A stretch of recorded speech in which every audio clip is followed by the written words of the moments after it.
evening. As Jeremy said, my name is Patty Hale. I'm running for position 3, Shoreline City Council. I want to thank you for organizing this event tonight. I've been a community volunteer for more than 14 years here in Shoreline. Even prior to Shoreline being incorporated, I was a Shoreline Park Commissioner. Once we incorporated, I became a Shoreline Park Board member and have been reappointed by every seated council since Shoreline incorporated in 1995. I'm also involved with my neighborhood association. I'm a founding member of the Shoreline Council of Neighborhoods. I'm a police volunteer, and I formed a block watch. I'm also a teacher here in the Shoreline School District. I substitute kindergarten through 12th grade, all subjects, and have done that for the past 9 years. I truly believe, as is from my upbringing, that volunteering and being part of the community is integral to who I am. I'm rolling up my sleeves and working with citizens to make Shoreline better is something that I believe in. An example of, and I don't know if you know it or not, but my campaign slogan is working together to make Shoreline better. And an example of that, and what I've done in the past, is I have a neighborhood that at one time was overridden by crime. We had gang activity, we had stolen cars dumped, we had a neighborhood park that wasn't maintained, and a drug house. I decided to roll up my sleeves and get involved. I hosted a meeting at my home with the King County Council rep, the sheriff, and the head of King County Parks. Through that meeting, I was able to secure fundings from King County Park to pay for equipment, to get play equipment to get installed in the park. We got the sheriff's department to, through agreement through the agencies, to beef up their patrol, worked on getting the drug house closed. I organized volunteers to do park cleanup.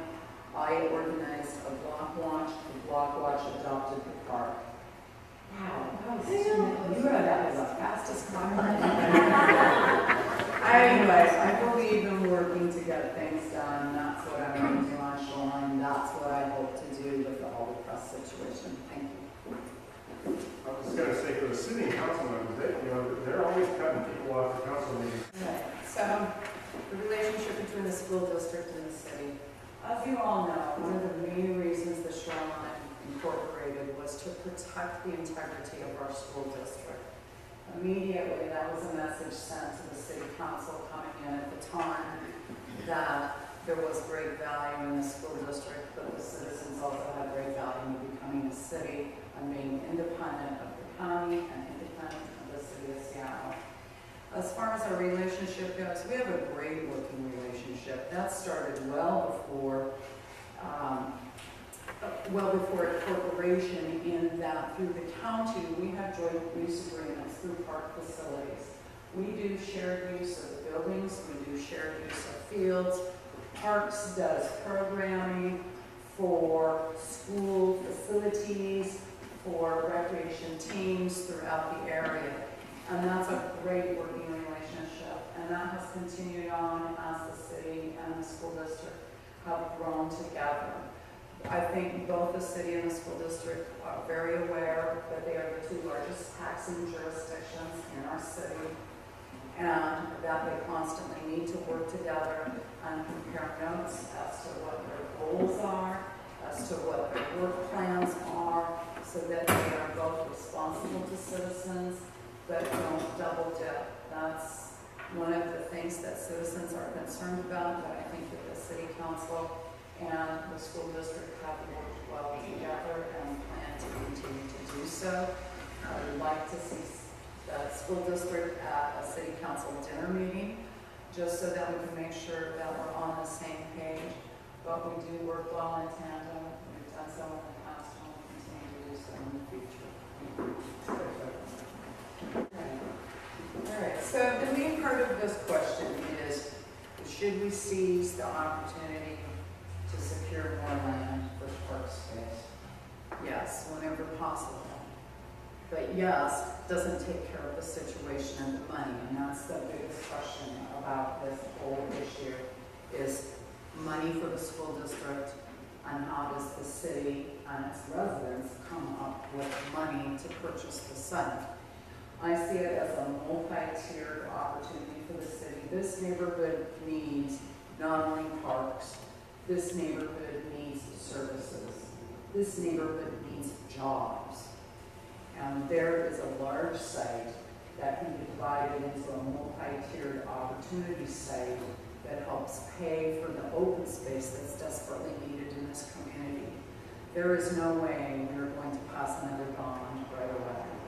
One, it takes time. Sherry can tell you about that. I helped work on the bond committee for parks twice. That's long range. Sue Walker's already given us a 2010 deadline. A bond isn't going to happen. The school district has a bond they want to float. Taxpayers are only going to tax themselves so much. And when we talk about a property purchase, the taxpayers are the ones that pick up the burden. So we have to get more creative about how we solve this solution. Can we work with the school district and through our zoning to sell part of it, to create development that's needed in this neighborhood for services, for affordable housing, for jobs, and save the rest of it for parkland, a dog park, sports fields, whatever else this community needs, because the answer is going to be in this community. What do you need? What do you want? What do you want to fight for? That's what gives council the direction to understand what it is you need, so that when we look at zoning changes or we look at joint use agreements, we know how to meet your needs. So first of all, I'd like to address the boundary of open space, and it's a very unfortunate thing that it's included in park-like land. I don't know how many people here have actually seen it or walked around it. I personally have pulled perishable parts out of it. When Shoreline first incorporated, one of the things that we did is a very detailed inventory of parklands that we were in the process of going to inherit. I was the chair for the transition team that helps to determine how and when we would take parks from King County and have them become shoreline parks. So I'm very aware of the inequity in this neighborhood for true park lands in the medium-sized property. The assumption for this community has been for years, since the Aldercrest Annex site has been closed, that that was their community park. And as a physical education teacher and a recreation major and a Parks Board member, I understand and realize the importance of those big open spaces for active recreation. We also need passive recreation. We need walking trails. We need a variety of different experiences in our parks. That's something that we try to achieve across Shoreline for our Parks Board, is park variety.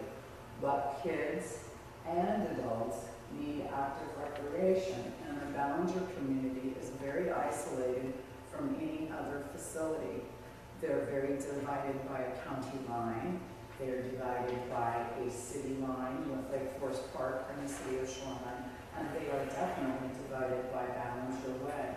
They're cut off from other opportunities, and it's important that we address the inequity of property available for recreation opportunities in the Ballinger area.